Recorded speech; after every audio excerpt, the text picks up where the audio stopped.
কোথায় আছেন ওয়াসার সেই বিতর্কিত এমডি তাকসিম খান?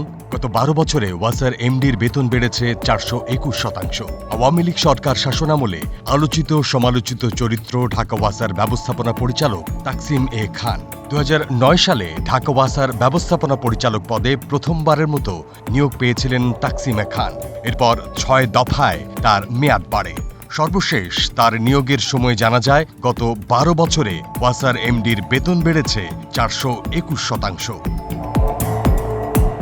অভিযোগ রয়েছে দুর্নীতি, অনিয়ম সহ নানা অভিযোগ থাকার পরও বারবার তাকে এই পদেই রাখে সরকার।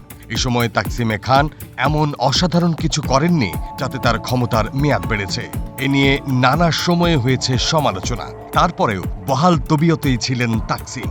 সেই তাকসিম গত 5 আগস্ট শেখ হাসিনার পদত্যাগের পর থেকেই আছেন লাপাত্তা। খোঁজ নিয়ে জানা গেছে, সরকার পতনের পর একদিনও নিজ দপ্তরে আসেননি তিনি। তিনি দেশে আছেন নাকি পরিবারের কাছে বিদেশে চলে গেছেন সেটিও নিশ্চিত করা যায়নি। বলে রাখা ভালো, তাকসিম খান, তার স্ত্রী ও সন্তানেরা যুক্তরাষ্ট্রের নাগরিক। হাসিনা সরকারের পতনের পর তিনি যুক্তরাষ্ট্রে চলে যেতে পারেন বলেই ধারণা করা হচ্ছে। তবে যে কোনো পন্থায় হোক, বিতর্কিত এই তাকসিমকে অবিলম্বে গ্রেফতারের দাবিতে বিক্ষোভ শুরু করেছেন ঢাকা ওয়াসার কর্মকর্তা কর্মচারীরা। অভিযোগ রয়েছে, গত 15 বছরে ঢাকা ওয়াসার একচ্ছত্র ক্ষমতার অধিকারী ছিলেন তাকসিম খান।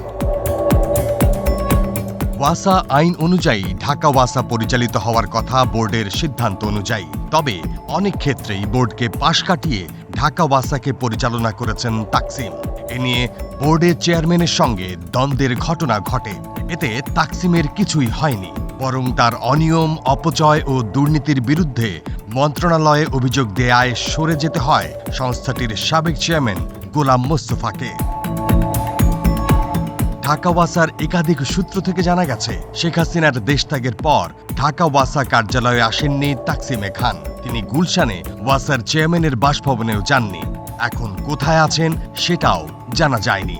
এ বিষয়ে ঢাকা ওয়াসার উপপ্রধান জনতথ্য কর্মকর্তা ASM মোস্তফা গণমাধ্যমকে বলেন, আমার সঙ্গে 1 আগস্ট এমডির সঙ্গে শেষ দেখা হয়।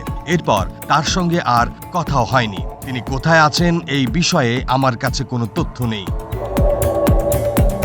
এর আগে রোববার 11 আগস্ট কারওয়ান বাজারে ওয়াসা ভবনের সামনে বিক্ষোভ সমাবেশ করেন ওয়াসার কর্মকর্তা কর্মচারীরা।